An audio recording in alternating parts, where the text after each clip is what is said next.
Good afternoon, and welcome to our New York Archives Magazine online speaker series. I'm Josie Madison, editor of New York Archives. This will be a thought-provoking hour with a group of experts well-versed in the history and architecture of the Erie Canal, Duncan Hay, Rebecca Hughes, and John Montague. They are here to join us in a discussion of the canal boat Seneca Chief, describing its journey down the Erie Canal in 1825 and its replica's travels from Buffalo to New York City in celebration of the bicentennial of the canal opening. Our speakers today will explore the evolution of the Erie Canal through a historical, economical, and architectural lens. 200 years after its inaugural voyage down the Erie Canal, the Seneca Chief continues to demonstrate the importance of the New York Canal system in maintaining the state's rich history and economic systems.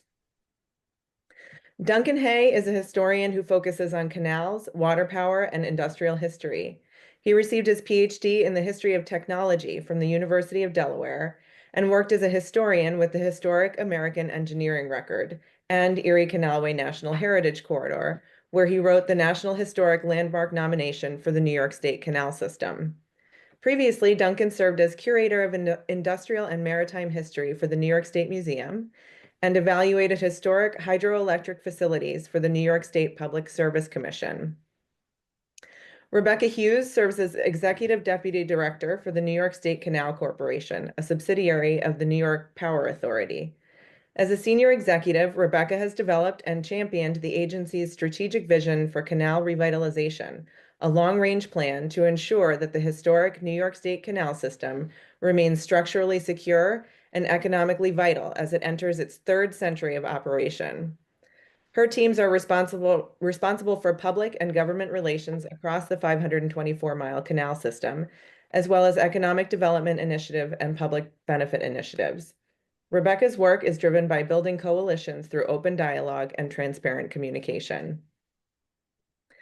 John Montague taught at Buffalo State College as a professor in its design department, as well as serving as the director of the Buffalo State College Maritime Center.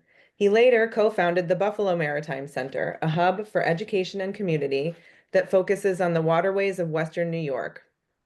John now serves on the Buffalo Maritime Center's Board of Trustees, where he continues to assist in building educational programs, exhibits, and projects such as the Erie Canal boat Seneca Chief. Tom Ruller retired from his position as New York State Archivist, a role he held since 2015. An active professional for 35 years, he's the author of several peer-reviewed journal articles and reviews on the use of technology in archives and the preservation of records in electronic form. Tom has been a consultant for several state governments and other organizations focusing on electronic records management and preservation. He remains actively engaged as a board member and steward of the Archives Partnership Trust. For those of you who have joined us today, welcome.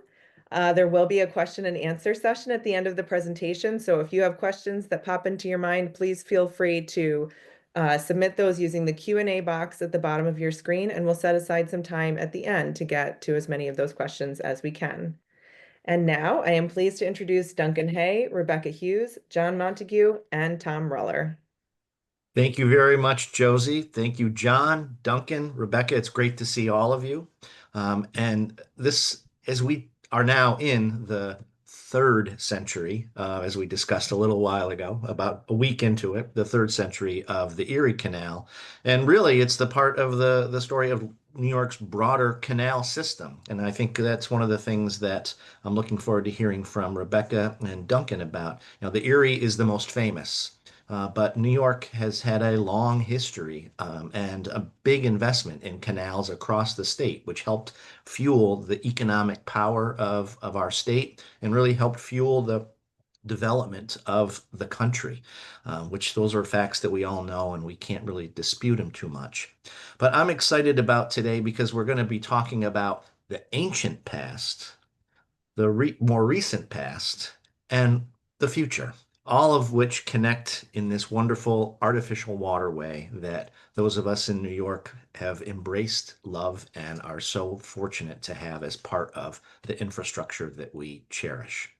So I want to start because we have a lot of ground to cover, and so I don't want to prat around too much longer. I want to talk a little bit with Duncan about the development of the canal system in New York was not necessarily a brand new idea. And we know about the Western Inland Lock Navigation Company, but say that fast. I think we need a better acronym. Maybe that's why it didn't work out. But it's if we talk about canals, really, we can go way into the distant past. And I'm hoping, Duncan, you can talk to us a little bit about how we got to where we were in 1817. Can I turn it over to you for a few minutes? Sure, sure. Be happy to. And we will see if I can make this slideshow work. Um, can anybody see my screen? Not yet.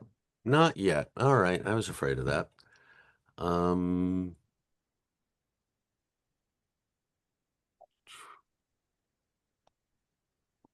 how about now? Not quite. Almost there. Almost there? Should say destined. This is what I say to my wife when we're climbing one of the Adirondack 46 peaks. We're almost there. We're almost there. Yeah, 2 hours we're later, I almost. remind her, oh, we're almost there. Yeah, You can see the my top. screen is not refreshing as quickly as it should, but I'll. So yeah, I mean this has been a big year. It's 19, it's 2025.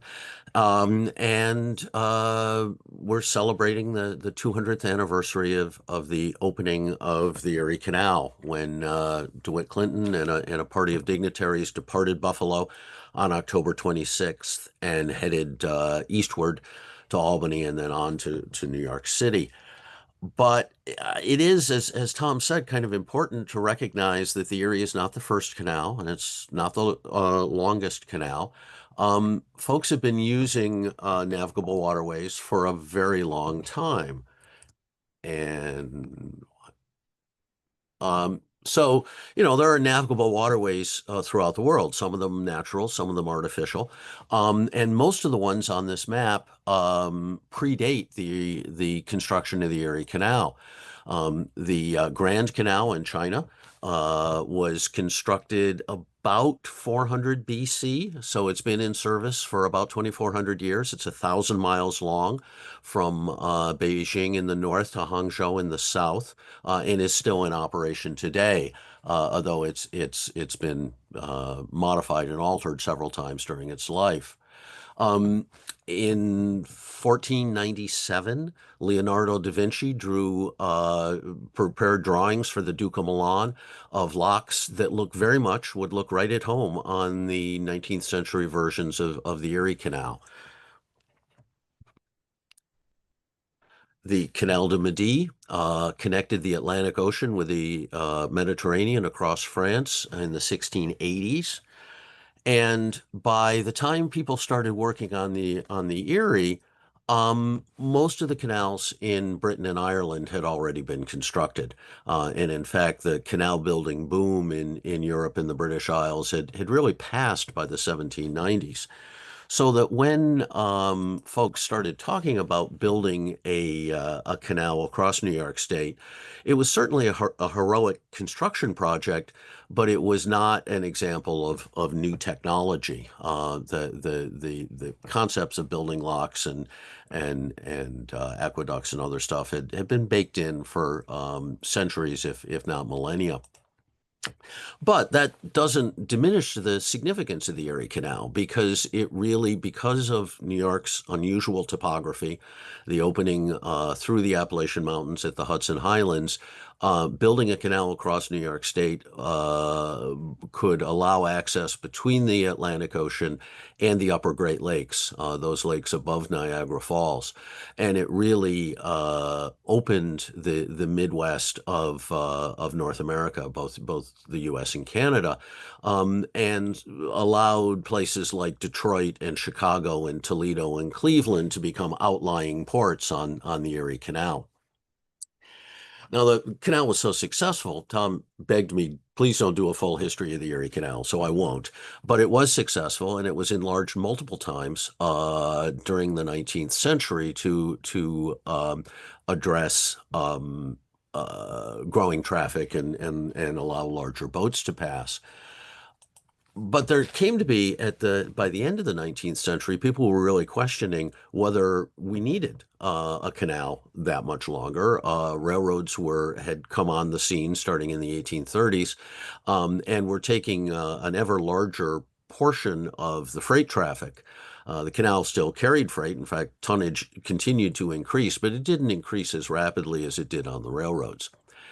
But by the end of the 19th century, there was this concern that privately owned railroads were the monopoly powers of big business were a subject of growing concern. And so there was a real interest in New York State in continuing operation of a state-owned, a true public work that was owned and operated by the state of New York. And the concept was that if um, railroads exercise their monopolies and increase the rate that it would cost to ship goods, well, then with a state-owned system, if somebody would put a boat on the water and provide an economic counterbalance to the railroads, much the way the argument goes for highways today. So at the beginning of the 20th century, there was a plan or a desire to enlarge the canal yet again, and it was initiated when Theodore Roosevelt was governor. And there was a report, basically a highly detailed feasibility study that was released in 1900 to say, well, what would we do? And the idea was that the canal would be enlarged by a much greater degree, and it would be altered in some significant ways.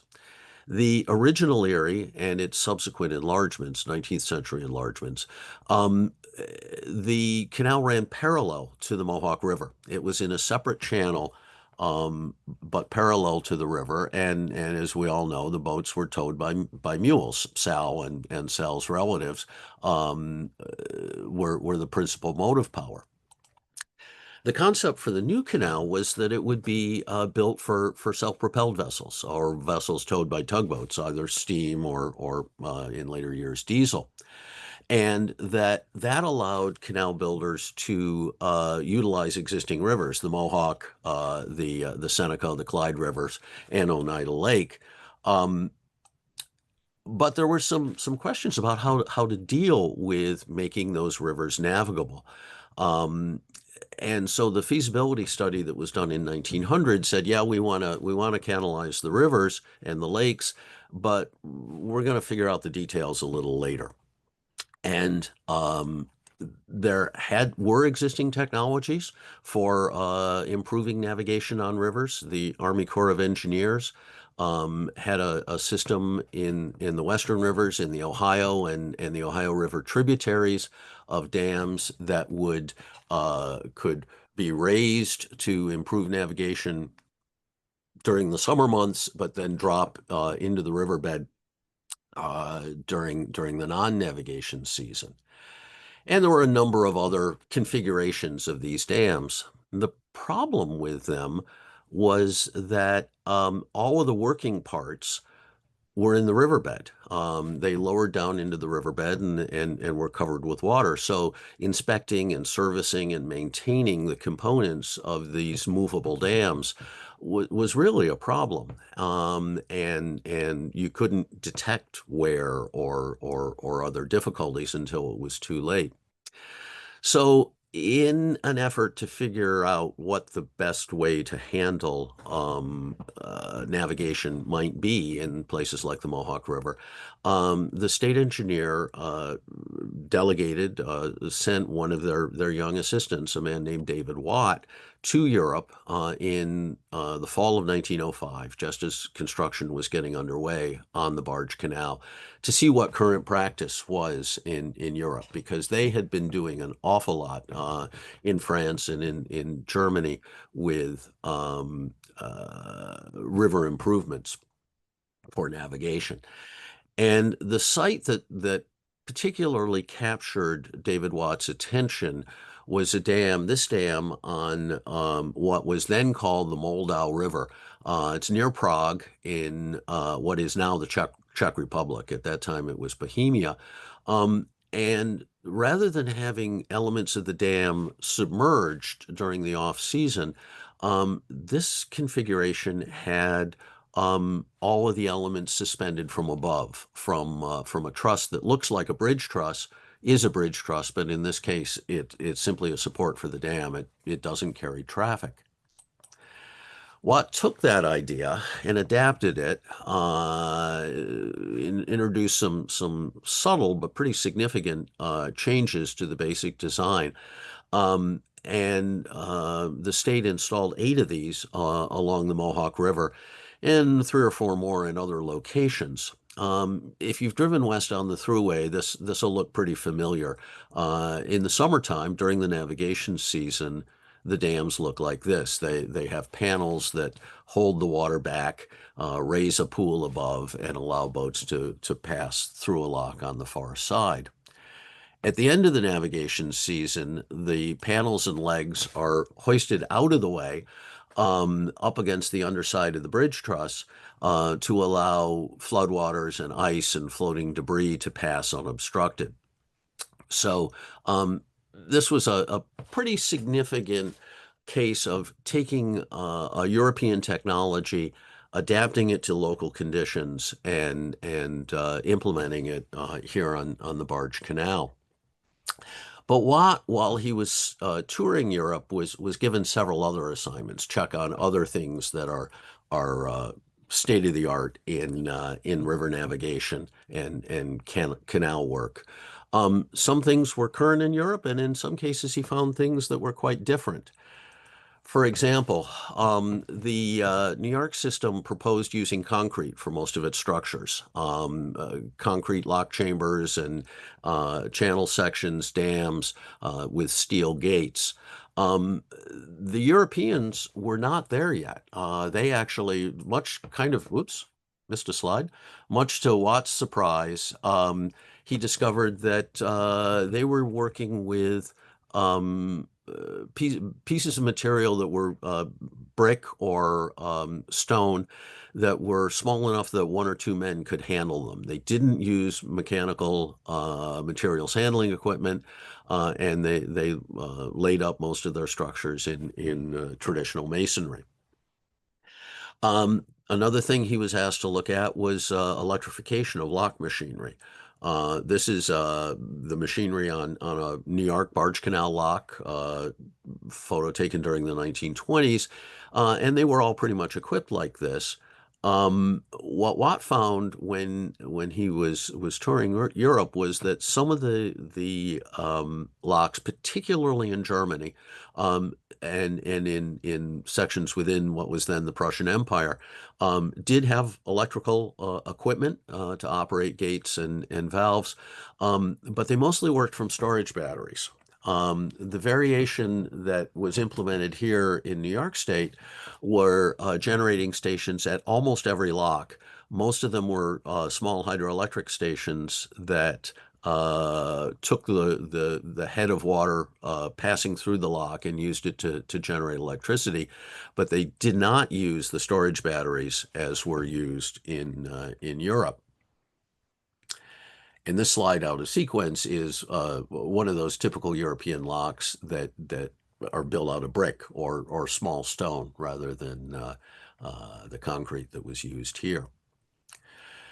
There were a few things that were proposed that were not implemented at all. For example, there was a lot of interest in hydraulic boat lifts. They had been used in Germany, and the first one was used in England, but they were very popular in Belgium and in Germany, and they were proposed as a replacement for the flight of locks in Lockport, shown in this illustration from Scientific American, and also to get by the 16 locks that climbed around Cohoes Falls at the eastern end of the system. As I say, it wasn't implemented. Watt looked at them and decided that the mechanisms were simply too complicated and probably wouldn't work very well given the state of New York winters. Although I'm not sure that winters in Germany are any milder than they are in upstate New York. But the previous photo really highlights something, that all of this work in talking about the exchange of technology, by the end of the 19th century, there's a pretty robust engineering press. And both the popular press, like Scientific American, and the more technical, like Engineering News, Engineering Record, which later merged, Engineering, which was a British publication, and popular publications like Cassieres. So folks knew what was going on, and in both sides of the Atlantic. Well, at any rate, the barge canal was completed in 1918 and opened to traffic, and it remains in service today. The four branches of the Erie, Champlain, Cayuga Seneca, and Oswego canals. In 2016, those four branches were designated a National Historic Landmark, with some of the distinctive features, including the movable dams and other features recognized as nationally significant resources. And it remains significant today. I think one of the most important things that those who worked on the National Register and later National Historic Landmark nominations recognized is that the thing that makes this distinctive is that it's still an operating system. We had dozens and dozens of canals in the United States and Canada. Only a few of them remain in service today. And the Erie remains in service carrying cargo, not as much as it did by any means. That diminished after the St. Lawrence Seaway opened in 1959. But it still carries specialty cargoes, things that are too big to ship by road or rail. It carries passenger vessels and is an important element of America's Great Loop, a 6,000-mile route through the eastern United States and portions of Canada that allow boaters, and there are a couple of hundred boaters every year that are circling the Great Loop in anything from power cruisers like these to a canoe. And speaking of canoes, it is a waterway that's increasingly used by recreational boaters for day trips, whether it's a few hundred at a time like this, or individuals who are out. So with that, we've got this system. It's been in operation for 200 years. I'm looking forward to Rebecca talking in a bit later about the next 100 years or so of New York's canal system. And with that, I'm going to turn it back to you, Tom. Thank you very much, Duncan. It is amazing to me when we look at the barge canal today, to know that a lot of that technology that's there is the technology that was installed and activated in 1918. It's really, and you can still see the remnants of probably the 1850 canal right next to the river. I grew up near the Mohawk Valley, so I had the opportunity to wander all around. It's such a rich and, I'll say, energizing environment to see the work of thousands of people and technological innovations that really, again, had a profound impact on our state and our country. But it starts going back, at least here in New York, to 1817 and ultimately culminates in 1825 with a trip from Buffalo to New York. And John Montague was on the boat, not the first time, but the most recent time.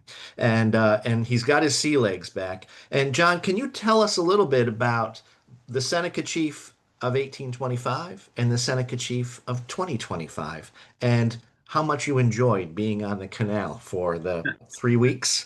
So I'm going to turn it over to you, because I think understanding the context of the canal that we have today, which is the canal that you rode this past month, is important. But the remembrance of what it was and how we got there is a tremendous opportunity to celebrate. So I'm going to stop talking and turn it over to you, John. Okay, well, thank you very much. I'll let me share my screen here. Um, there it is. Now, did you get that? Yes, we did. Perfect. Okay. All right. And now I can actually put that on slideshow here. To give you a bigger image. Yeah. Okay, there we go. Let me first say a little bit about how we got into this project. We are, and I say we, the Buffalo Maritime Center has been in existence for some time now, going way back to a program my colleagues and I started at Buffalo State in the early 90s. We built literally hundreds of boats, many of which were as part of our kind of mission, academic mission and so forth, were historic boats from the area. I mean, what we were interested in doing, and this was part of the academic piece of it, was to explore the history of local watercraft. Which of course got us involved with all of the ins and outs of the waterways of Western New York. One of the most important of which, of course, was the Erie Canal. So we had an interest in the harbor. We had an interest in the lakes and all the tributaries and so forth, and the kinds of boats that were built. These are some of them that we had. This is the re-watered Erie Canal terminus in Buffalo. That was not. Did not really get underway until after the turn of the last century. But well before that, we were thinking about the idea of a canal boat. The boats you're looking at here are the one on the right is a 1885 fishing boat, a replica of a Lake Erie shallop. The one on the other side from the Pan American exhibition that we built. We did a lot of restoration of boats that we could find, and also building a lot of them from historic plans that we could dig up. But that became quite a thrilling, exciting kind of process. We did outreach programs to kids, to adults, and so forth and so on. So we were well poised for the Erie Canal coming over the horizon, which was at that time about 25 years off. It was like we were talking about it, but 2017 was kind of when we first really got involved with it. We've been doing some boats for the War of 1812 and that kind of thing. And suddenly we are on the Erie Canal and there are particular kinds of boats there, et cetera, et cetera. We really ought to look into that. And one of the things that occurred to us right away was particularly as the Erie Canal was rewatered, they dug up the Erie Canal. It had been filled in, the actual terminus of it, that Buffalo actually had one of the most significant sites in American history, where the East Coast officially met the Midwest, met the interior. And that was right where, I don't know if my pointer shows up here, that was right here. St. Louis has this gigantic arch, tearing down thousands of buildings and Aerosarin and so forth. That's a wonderful thing, yes. But this is really the gateway to the West right here. And we had a little sign saying Erie Canal Terminus, little blue sign with, highlighted letters and so on. Most people didn't even realize that. And even we weren't really conscious of it. But as that kind of emerged, and we were heavily involved in all things waterfront at that time, of course, we were doing boats. We had student boats. We had, even when I was with Buffalo State, when I retired in 2006, this whole I was able to take the whole program with me to become a 501c3, and that allowed us to expand enormously and also be pretty wild and crazy about what kinds of things we wanted to do. So the minute that canal that was redug and re-exposed, the original canal, we immediately threw historic boats in there. We didn't want it to become just a place for jet skis to park or whatever. It needed to have a historic theme. We were involved with virtually every committee that was formed in the downtown area and so forth, developing what came to be known as Canal Side. So this is a view of what that looked like. There are a couple of our War of 1812 bateaus over on the left, over the left side here. These are the Scajaquada. This little boat on the right under the bridge. There's one we just was just used in a Hallmark movie, which is premiering on Sunday, if you happen to watch that kind of thing. Anyway, that was in a film that's coming up.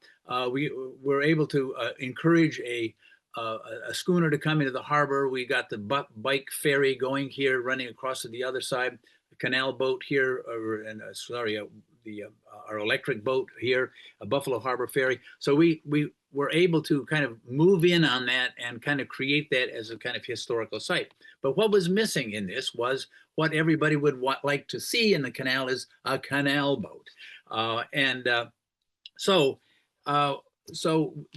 Even before all of this had happened, we were thinking about the canal boat, and I used to use in a lot of my promotional little pieces and so forth that this is actually on, the secret is right in front of us. It's right on our city seal. And if you look down in the lower section, here's the canal boat, missing, the canal, the lighthouse still there, the boats on the lake still there, and in this version of it, which came off my garbage can, you can see Canada over there. And the canal boat's a little weird down here. I'm not sure the designer knew what he was doing with that little piece down there. But the canal boat, the harbor, the connection between the East Coast and the West Coast is all perfectly laid out in that image. One of the issues was in designing the boat is that this was before photography. Most of the boats, even large seagoing boats, whaling ships and so forth, were not built with plans. It was a kind of a folk art. Builders knew how to build the boat. You know, they knew how you would give them rough dimensions, what you wanted the boat to do and so forth. And through tradition and kind of hands-on experience and apprenticeship and so forth, they would lay out the boat, they would build the boat. A lot of Victorian architecture, and I was heavily involved in historic preservation for many, many years with architectural. That's my original background is architectural history. We're just basically done by people who knew how to do it. And you'd pace off the room or pace off the length of the boat and so forth, and they would go at it. That made it very difficult for us to find DeWitt Clinton's boat. There were no artifacts. Another thing that happens with boats is when a boat is built, it leaves the ways or it slides down the beach or whatever. And if you're lucky if you find a couple of nails and a hammer or whatever, but there's nothing left of it virtually, and they sink and they go to the bottom. So we had to go through literally hundreds and hundreds of images, everything we could possibly find from that period that would indicate how these boats were done. And I think we did exhaustive research on this and came up with what we thought was, what we think is the best version of a boat of that era.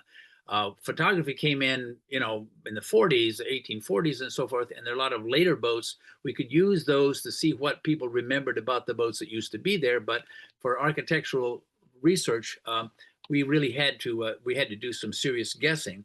But we think it's pretty close, the closest that's been done so far.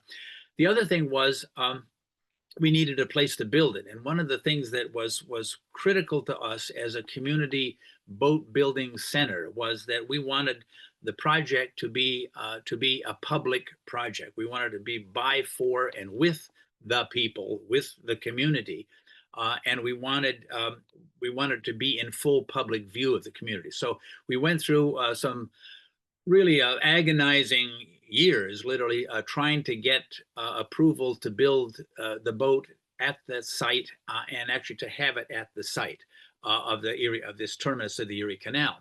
By 2020, which of course was right in the middle of COVID, we finally had succeeded through some amazing good fortune and guile. We got this building built, and the state built it. Called the Long Shed, which was to our specifications for building the boat in public.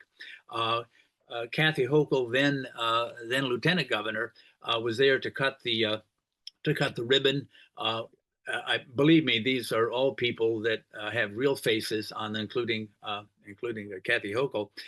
She was not yet governor, just lieutenant governor. But one of the first things that we did was, because this was a public thing, a public outreach, a community building outreach and so forth, we wanted as many people to touch this boat, to be a part of the boat as possible. And we started out with by having Kathy Hochul and some of the other dignitaries and politicians to sign the keel. We thought, well, it is a democracy, right? So if those people get to sign the keel, then anybody who comes by ought to be able to sign the keel. So we had a sort of graffiti covered keel for a while, until some guy came in with a magic marker and said, where's the graffiti boat? And I said, yeah. Anyway, we decided, well, that's all going to be underwater anyway. But this is kind of what it looked like when we started out. And people would ask, like, where's the boat? When's the boat coming down? And we'd have to say, the boat's already here. It's just not finished yet. So we actually built this frame here just to give people an idea of what was coming. The project, the real magic of this project was, to me, the fact that we were able to do this all with volunteers. We had 220 volunteers that worked with us for 4.5 years for nothing, okay, with only 2 paid staff. We were our master boat builders and his assistant. We had to train everybody. They had to train each other. And again, even though it's not it's somewhat controversial now, we did it all with DEI. I mean, we were really looking for a diverse group of people. We were looking for equality and inclusion of everybody and anybody. This was going to be a community project. We wanted the whole community involved with it. So we worked with all kinds of groups, including students from the deaf school, the carpenters union. But what was really remarkable is that we had people working on this boat that could do anything and everything we needed. When we needed bronze bolts, a guy comes up and says, I can make those things. They cost you $20, $30 a piece, but we need 1,000 of them. And he and another guy went back and they machined all the bolts that we need, the bronze bolts that we need. We had all kinds of people who could just, like, miraculously, out of this diverse group of people, do anything that was needed. Here are a couple of views of it coming together. We had to steam. The boat is 73 feet long, weighs about 40 tons. It had to be built out of original specific kinds of materials that the original would have been done. This is where we were trying to be as honest as we could about this. With white oak, we had to search all over the country for the white oak. When we got the white oak, we then had to cut it. We came to the shop with the bark still on it. We had to cut everything down to custom forms and bend it. We soaked these timbers that are bent, these big heavy ones, timbers that are bent, soaked them in the canal for a week or more, and then steam bent them into place. A rather terrifying kind of situation. If it doesn't fit or it doesn't work, you got to throw it away and start with a new one. Anyway, over a 4-year period with an increasing deadline on this, because we'd lost about a year with COVID, we got into that kind of situation where, time is running out. Is the team going to be able to do it, and so forth? And even though we had to argue that the boat, that this was a serious, important thing we were doing, we brought in over 20,000 visitors watching the boat being built. People said, who's going to want to come down and see this? Well, it turns out everybody did. And that was quite a surprise, and even surprising to us that there's so many people were fascinated and interested in this. We even drew some people to Buffalo to see the boat that only thought about visiting Niagara Falls as an afterthought, which we thought was a great triumph. Buffalo's been trying for years to figure out what that is. So finally, in the spring of 24, we completed the boat and then had to get it out. Our original plans to launch it right at the site there were stymied by the fact that they discovered that the land we were building on had all been fill. It wasn't really strong enough to hold the cranes that dropped it. So we did go down to the Buffalo Harbor. We had to put it on the biggest truck I've ever seen. It had something like 48 wheels, all turning separately and so forth. It's an amazing thing. We hired that done. None of us knew how to do that. We were a diverse group, but we didn't have these guys with us. So they launched the boat in the Buffalo Harbor, May 7th, and then we did a kind of a presentation of the boat and inauguration of the boat. Both the launching and the inauguration of the boat were like we were just amazed at the number of people that showed up. We got a lot of support and help from the newspaper and so forth. And really, this kind of kicked off our summer of working the boat, figuring out how we're going to use the boat, and so forth. And one of the things that was emerging at this time was the idea, and it's hard to believe we didn't think of this right in the beginning, but this was presented initially as a local project. And then it turned out to be, no, we've got a canal, we've got a boat. It's like one of these Andy Hardy things, why don't we go down to New York? Why don't we do the version of the Wedding of the Waters? By that time, we'd also acquired the boat, the C.L. Churchill, which was the boat that came from the Champlain Maritime Museum. We made a trade with them to use the boat as they retired the Lewis McClure.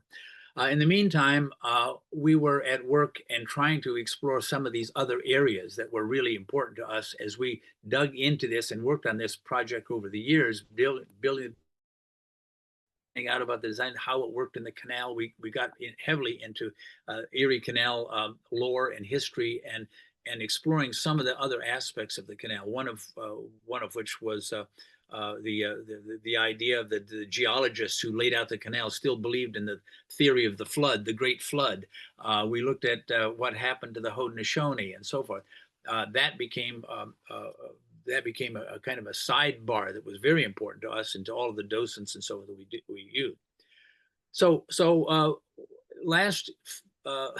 just last weekend, I came back from this grand trip that took us over a year or so to plan, which was to take the boat once we completed it and go all the way down to New York City and do a new version of what DeWitt Clinton had called the Wedding of the Waters, connecting the Lake Ontario, the freshwater of Lake Ontario to the East Coast.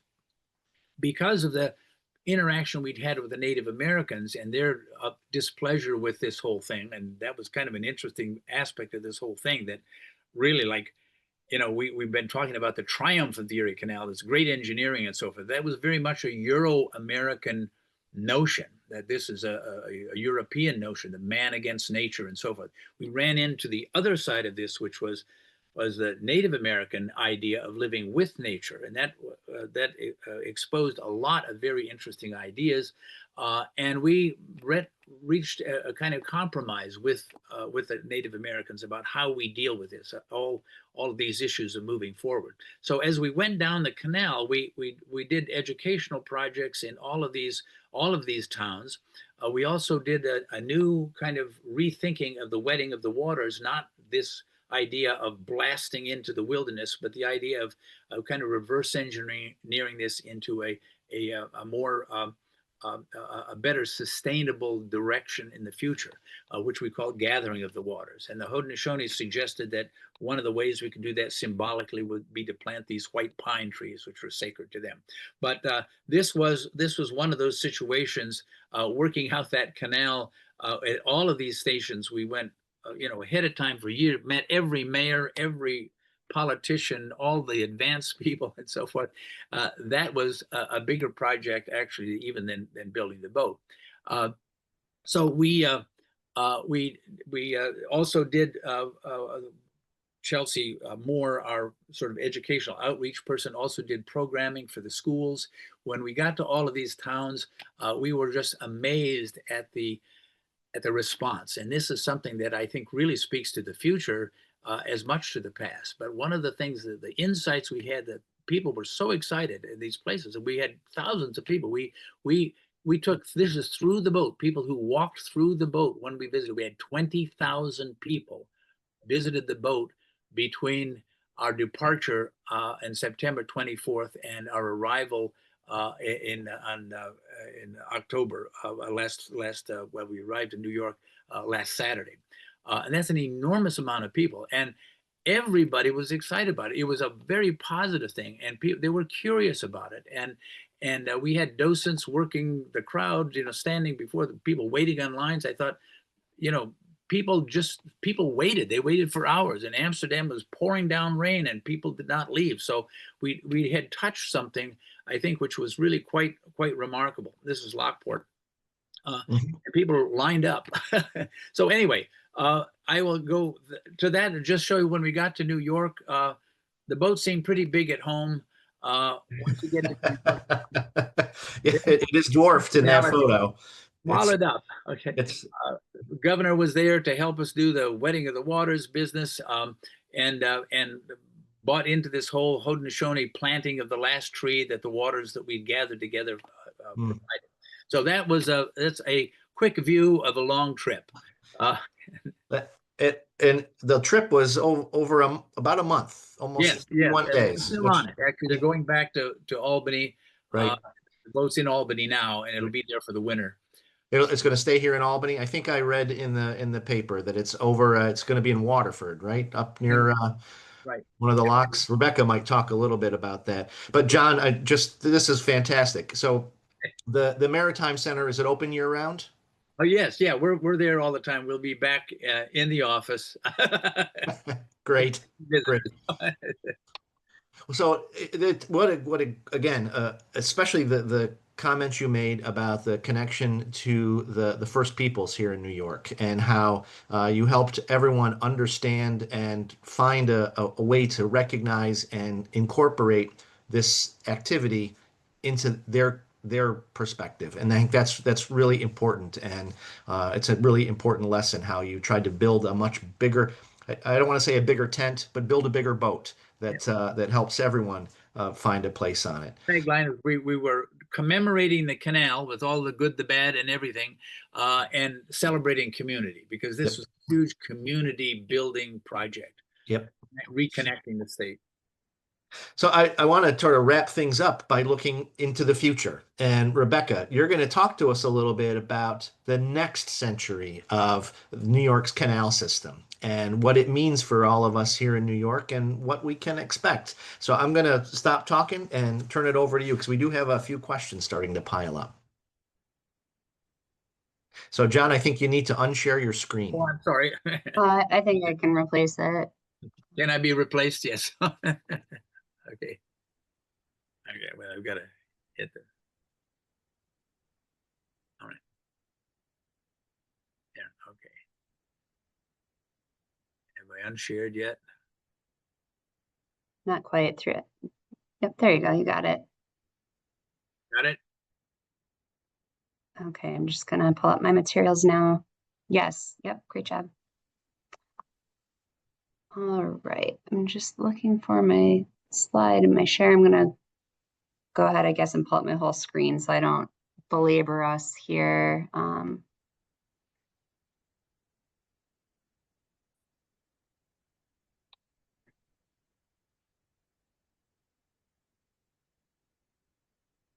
Okay, let me just dip into presentation mode. So as Tom said, I am Rebecca Hughes. I serve as the Deputy Director for the Canal Corporation. A special thank you to Tom, to Janet, to Josie, to Amy for all of the prep and for hosting us today. And I just feel honored to present alongside John and Duncan, and also just share in the expertise that they brought to the discussion today. So I'll round us out with a look ahead. And I'd be remiss if I didn't say thank you to the Buffalo Maritime Center as well. I had the opportunity to volunteer a little bit on the construction of the Seneca Chief, to ride along from Schenectady to Waterford, where we had dance parties in each of the 6 blockages that we went through. And then I was also there in New York over the weekend. And it's just a beautiful thing when people come together and when communities rally around something special. And I think it was just, anytime you see a vision realized, it's a really special and inspiring thing. So thank you for that. So I'll describe what's on each slide. I want to make sure that the presentation is accessible for people that are listening or participating in any mode. So I'll just describe a little bit about the Canal Corporation. And the image you see here is the village of Waterford, at an important place along the canal where the Mohawk River, the Hudson River, come together, the confluence of those rivers, and then where boaters can either go north on the Champlain Canal or begin their journey west from Waterford. Our vision is to revitalize the New York State Canal system, and our mission is to operate and maintain the waterway and the adjacent trail system to honor the historic legacy of the canal, and also to continue offering unique recreation, tourism opportunities, and promoting sustainable economic development, which also includes shipping. So a little bit about the Canal Corporation. The image that you see here are folks that had been fishing at Lock 20 in Marcy, headed back home. And the Canal Corporation is the steward of the barge canal system. So we oversee the largest state-run inland waterway system in the United States. It's been continuously operable for now more than 200 years. We maintain and improve and promote the 524-mile system that spans, as Duncan showed, those 4 canals, those 4 discrete canals. We have about 530 employees, most of whom are with us year-round. A lot of people think that the work, dies off after the navigation season. That's very much untrue. A lot of the real work happens during the winter months. And we also have seasonal workforce that comes on for navigation season to help us. And we support a lot of the state's economy much more than what we contribute. So we're grateful for that. This slide depicts the front cover of the Canal Recreation Way Plan looking ahead to 2050 that was published in December of 2024. And there's an excerpt that shows basically a summary of the report. So the Canal Recreation Way Commission was established in 1992 and tasked with thinking about what does it look like, for this post-industrial waterway to become vibrant and an active part of New York State's economy and landscape. And our visionary Canal Recreation Way Commission published their first report in 1995, and it provided the seeds of what later became the Empire State Trail. So for anyone who's enjoyed the Empire State Trail, you can thank the CRC in many ways for their vision to capitalize on the towpath, where once mules pulled vessels along. It's now this amazing recreation asset for communities all across upstate New York. And we updated that plan. It was the first time a new update had been published in a long, long time. We thought, in honor of the bicentennial, it's time to challenge ourselves to consider what that next vision looks like. And that is for a vibrant through line of canals, parks, and trails. We have in our minds this image of a working waterway that is surrounded by active world-class parks, thinking about amenities that people would need both on the water trail, so for those that are paddling or in motorized vessels navigating the system, those that are using the trails, or those that are visiting our lock sites. How can we ensure that everyone can, have the basics, that they need met, whether that's, services like electrical and pump out if they're traveling by boat, or, nice, flat, stable, even pathways that can get you to places where you can fish or have a picnic or a community event. So we're contemplating what does that broader vision look like for updating all of those facets of the canal system. This slide is a large image of our new tugboat, the Thomas X. Grasso in Waterford. It's at the top of the lock, about to be lowered down so that it can continue its journey. The Thomas X. Grasso is an important vessel for us because it's our first new tugboat in many decades. It is the first of 4. The tug Rome just came into the canal system this week, and there are 2 more to come in coming years. And to me, this vessel is very much a symbol and a testament that we're here, we're not going anywhere. The tug Grasso is expected to be in service for up to 100 years. It is a very powerful boat. It has some ice breaking capabilities. It's got thrusters that allow it to navigate even as a larger vessel in a much more precise way. It's got all kinds of safety features that our older vessels didn't have, things like fire suppression, and other things that keep our workforce safe and comfortable as they're out for very long days on the water. So we're very, very proud of this vessel and to have named it in honor of Thomas X. Grasso, who's been an amazing advocate for the canal system and has really raised the profile of the New York State canal system. And we lost him in 2022, but we're very honored to operate this vessel in his honor. This slide is called Working Waterway, and it depicts several large shipments that came through the canal system in 2024 and continued in 25. So we remain open for navigation. Our typical hours are 8 a.m. to 6 p.m. We're usually open from mid-May to mid-October. This year, we're staying open a little bit extra. We're staying open until November 3rd.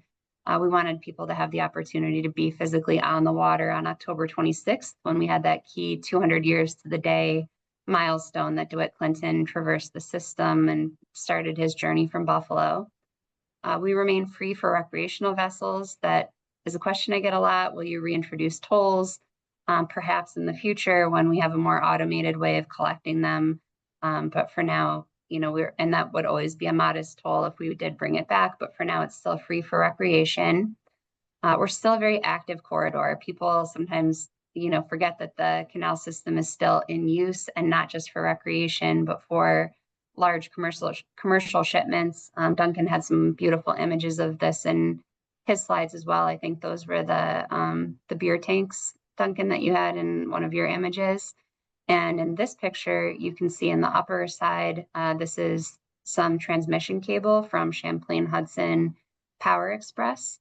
This is a transmission cable that will extend from Canada to New York City, bringing clean, reliable hydropower into New York City, where it's very much needed. It's being laid along the CSX line next to the canal, but the Transmission Development Incorporated, who is building out the system, found that shipping by the Champlain Canal was the most efficient way to move this volume of cable to where it needed to be laid. So what you see in that picture is 12.5 miles of transmission cable, and there were many, many shipments of that size that moved through the system on these custom-made barges that were built to the exact specs of our locks.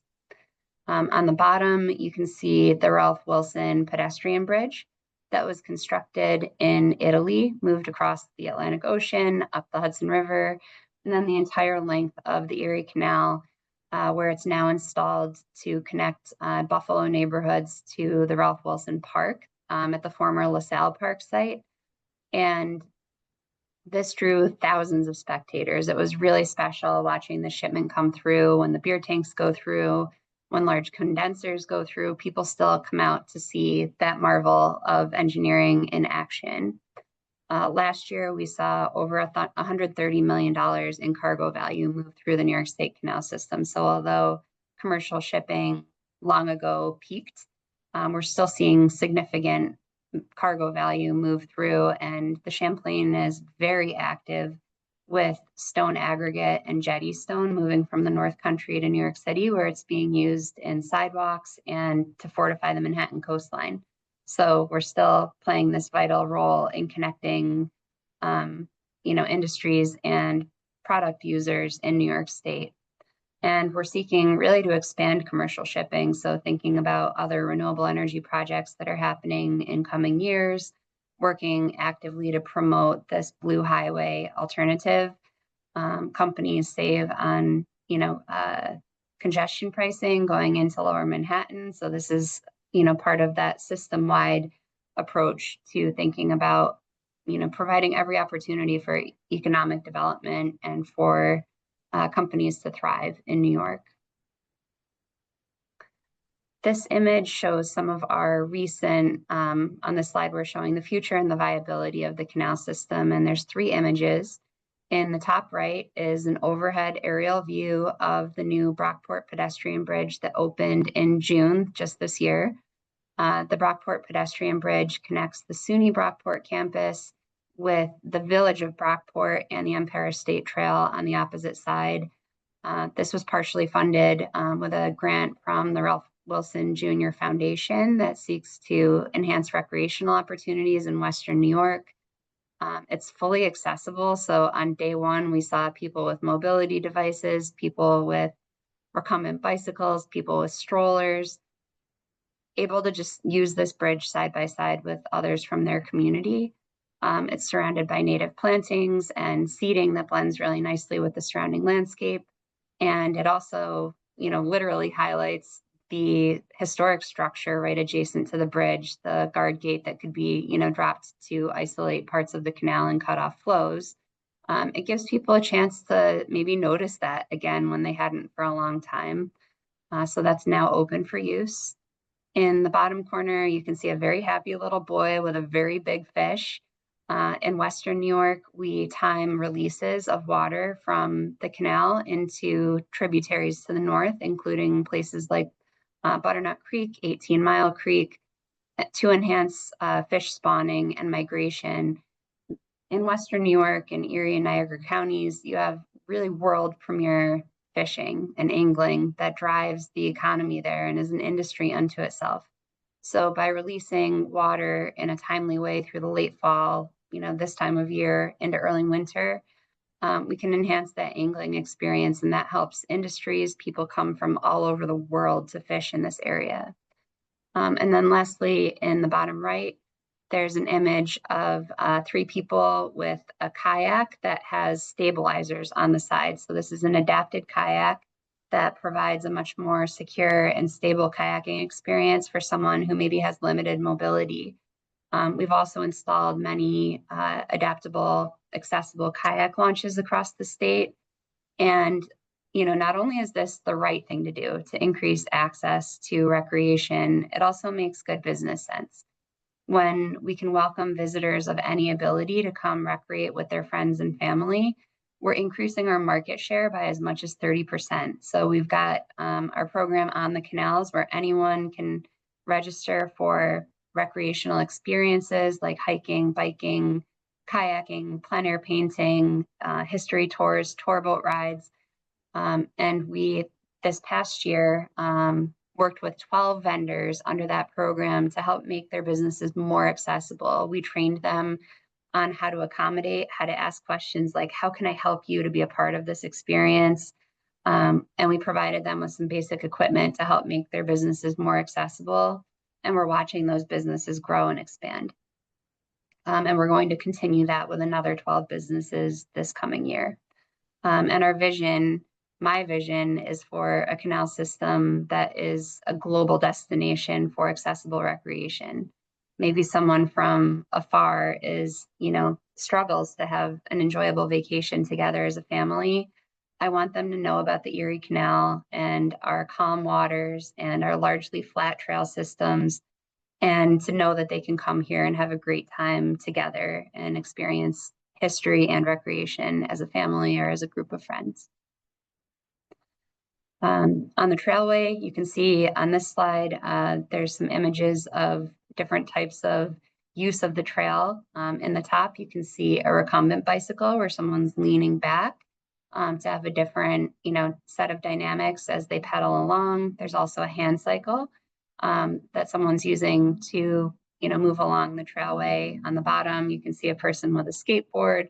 And, oops, sorry, I went forward. I was trying to move my view. I can't remember what else is in that picture, but there's people using the trail actively. We had nearly 4 million people on the trail last year. There's 420 miles of trailway. We work with Erie Canalway National Heritage Corridor and Parks and Trails New York to run programming like the Canalway Challenge, which gives you the opportunity to set your own goals and earn prizes. Cycle the Erie, an 8-day supported ride where you can go from Buffalo to Albany with everything that you need along the way. The Empire State Trail Towns program, where communities like Little Falls, New York, or Brockport, New York, can work with their businesses to make sure that they're bike friendly and to be ambassadors for bicycle friendly communities. And we also work with many, many volunteers who make this possible. We have Canal Clean Sweep around Arbor Day each year, where people come out and clean up the trailway. We have many volunteers participate in Adopt a Trail and the Water Trail Stewardship Program, also run through those partners at PTNY and Erie Canal National Heritage Corridor. This is our new branding in the center. We're also rolling out, this year we introduced new signage guidelines. No offense to the Buffalo Maritime Center, but for our waterway identifier, we replaced the packet boat with people in top hats on top with an image of a work boat in that working setting going through a lock. This has happened, several times over the life of Canal Corp. We refreshed that brand. And we've also got a new amenities guideline package. We did some gap analysis to look at what resources people need. And we introduced standardized benches, bike racks, drinking fountains, and other things so that you can get maybe that more consistent feel to know, even though I'm in a very distinct town with its own feeling, I know that I'm at the canal. I know that I'm in this system of the New York State Canal system. So those are available along with the 2050 plan on our website. And that's all I had for today. I just wanted to leave plenty of time for discussion and questions, which I know have been coming in and that Josie's going to help articulate. Rebecca, thank you very much. Yeah, we do have a number of questions, but I want to just point out and remind everyone first, John, thank you so much. And I think is the Seneca Chief going to be open while it's in Waterford? Will people be able to visit it? Well, it may be for a while, but Okay. we have to kind of wrap it up for Christmas. I mean, for For the winter. Yep. Yeah, yeah. But we So- will be coming back in the spring as soon as they give us some water. We're going to be going back and probably stopping at most of the towns on the way back. Okay, cool. Thank you. And Duncan, you've got a wonderful essay in this most recent issue of the New York Archives magazine, which is and there we go. Wow, Josie's trying to show it to us, but it doesn't work in that particular context because of your backdrop. But anyway, it's available now. So if you're interested in that, contact the Archives Partnership Trust. Josie will tell you the address. Excellent essay. There's a lot of good stuff in this particular issue. And Rebecca, I can't thank you enough for reminding us. If you're in upstate New York, you're an hour away at the most, maybe an hour and a half away from being able to visit a lock. And just my wife and I stop at, I think it's E9 often, get a little ice cream cone at the Stewarts and go over and watch the traffic go through. It's a great way to spend an afternoon and get in touch with the canal. So thank you. Thank you for that. So Josie, we've got a few questions and we've got a little bit of time, so I'll stop talking. Yes, so we'll try to get through as many of these as we can, but I know we're a little over time. So the first question is for Duncan about the fact that European canal builders and engineers had certainly seen the inherent benefits of canal construction. Why did they take a pass on the Erie Canal? Did they think it was too ambitious? Well, certainly they didn't take a pass on it. The European builders, William Weston, who was a British canal engineer, was brought over in the early years of canal construction. And much the way David Watt was sent in 1905 to look at current practice, Canvas White, who was a young engineer, was sent by the state in 1817 to examine British canals and gather what current best practice was at the time and bring that back. And then Canvas and his brother Hugh went on to be pretty successful canal engineers, both in New York and further afield. So it wasn't so much that they took a pass on it. And British financiers invested in the canal. It was a state project, but it was funded with bonded debt. And a lot of the bondholders were from the UK. So I wouldn't say they took a pass. Great. There's a lot of interest, John, in the name of the Hallmark movie. Many people want to see the Hallmark movie. This is what happens when when you have a lot of replica boats and historic boats. It's called A Newport Christmas. Even though we shot it in the icy river of the Niagara River in April, and in studios in Buffalo. Buffalo is becoming a big film center, you may have noticed. But it's supposedly set in Newport. It's one of those mystery things where the girl is living in 1905 and suddenly finds herself in 2025 in her boat being restored by some young guy in 2025 who got the historic boat. Anyway, that's all I can tell you. No spoilers, because I don't even know how it ends. But And we had do fun. you have a cameo? Well, no, I don't, but my colleague does. But he's covered with canvas, hiding in the bottom of the sailboat because the two actors didn't know how to sail the boat, so he had to be in the boat. And we towed the boat, and we had to do a lot of tricky stuff. But it's all, green screens, but real ice and real boat, and exactly from the right period. Right. Rebecca, a central tenet of the original Canal Recreation Way plan is to, quote, preserve the best of the past, a theme which is in large part continued in your 2025 plan. What are the biggest challenges associated with striking an appropriate balance with this goal, preserving an operating museum while also allowing the canal to continue to adapt and evolve as times change?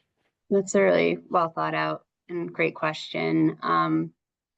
We definitely see the structures, those civil type structures like locks and gates and, weirs and spillways, not only as functioning parts of the canal, but a testament to the engineering and, the technology of that time. We have limited money to spend, as you might imagine, and across 524 miles of system that's anywhere from 100 to 200 years old, it does not go very far. We, Canal Corp, spend about $40 million a year from the budget from the Power Authority, and then the governor has committed $50 million per year the last 2 years for a total of 90. But a single dam rehab can be upwards of 50 million or more. So you can imagine that really limits how we're able to spend. So in terms of historic preservation, our capital program focuses on water impounding structures that, have the biggest consequence if they failed and are in the worst condition. So that leaves things like the segments of the old Erie Canal, for example, that are still within our purview. It's really hard to find funding for those types of projects if you've got, say, a culvert that's constructed of wood, but it's not part of the navigable waterway. It's challenging to justify a spend on historic infrastructure versus, something that's maybe more critical to keep navigation going. So that's our constant balancing act. But I would, promote our iconic lighting initiative. We've installed LED lights on 5 structures, 2 lighthouses on Oneida Lake, the Fairport Lift Bridge, the guard gate at Lock 17 in Little Falls, which is 40 feet high and our biggest lift, and then a CSX rail bridge in Tonawanda to shed light, literally cast new light on historic structures. So I think that's a good example of how we can highlight that. One of our just kind of last thought here, one of our guests has reminded us that there are other canals in the state of New York. There's the Chenango Canal, there's the Black River Canal. These are all also important waterways that connect parts of New York State to larger economic systems. Are there any plans to extend the trail system to include those 2 canals or any of the other kind of satellite canals? A good question too. So there are still canals primarily used as feeders. So you mentioned, I think, the Black River Canal that feeds water from the Adirondacks to the northern parts of the canal system. The Glens Falls Feeder Canal is an example of one that is in dire need of rehab. It's got a lot of issues with leaking, and that feeds the summit of the Champlain Canal.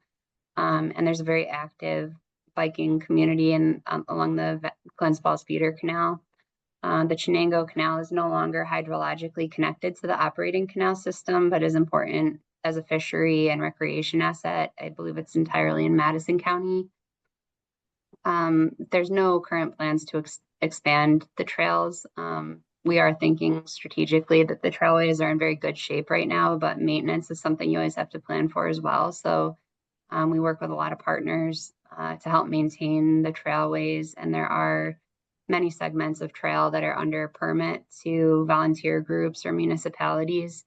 And they're welcome to apply for our Canalway grants and our CFA grant, our Consolidated Funding Application grant, to help with maintenance and operation, but we don't have any current plans to expand. But we're always looking at those remaining more challenging sections that are still on road, and are there ways to bring those off road? Well, thank you so much. You've all provided so much information today, and it's been a great program.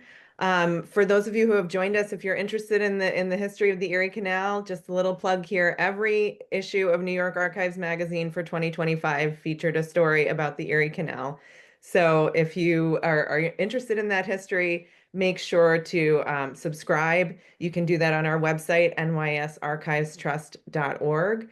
And if you'd like a back issue, you can email us at aptrust@nysed.gov.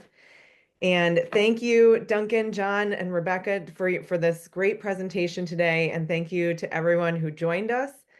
If you're interested in learning more about the New York State Archives, that website is archives.nysed.gov.